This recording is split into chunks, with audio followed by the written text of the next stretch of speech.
کشم سعی کردم برای رنجم چیکار کنم؟ یه معنا بدم بهش.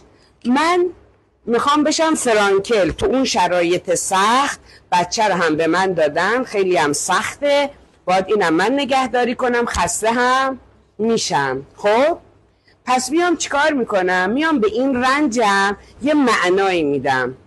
چقدر خوب، حالا خوبی که من هستم. خب خیلی من الان بهتر از یه پرستارم، اگرچه که مثلا جلوی اون بچه چرت هم بزنم. بعض وقتا اینجوری میکنی، میگه بیدار شو، نمیذاره. آره، یا مثلا نمیذاره، اجازه نمیده. خب اما همون اندازه که خسته یه جا موندم، آقای فرانکل میاد میگه بیاید به رنجاتون، به درداتون معنا بدید. معناش چی میشه؟ چه خوب که من هستم. خب اگه من نبودم چقدر سخت بود. الهی شکر که خانواده داره روی من چیکار میکنه؟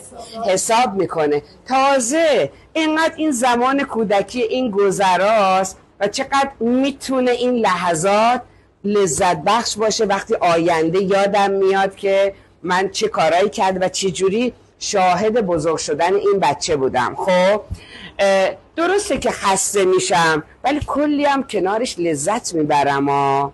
همونقدر که شیرین زبونی میکنه، همونقدر که داره بازی میکنه، همونقدر که سر منو گرم کرده، من به مسائل دیگه اصلا وقت نمیکنم فکر کنم که عمه خانم چی گفت، خاله چی گفت، اون چه اتفاقی افتاد. یعنی تمام فکر و ذکر من شده چی؟ این بچه. اینقدر بگردید چیزایی پیدا بکنید که بتونی در مقابل اون رنجتون مقاومت بکنی. کاری که آقای فرانکل توی زندان آشویتس کرد. خب و همیشه میگم من برمیگردم، من میرم بیرون، من مطمئنم که یه اتفاق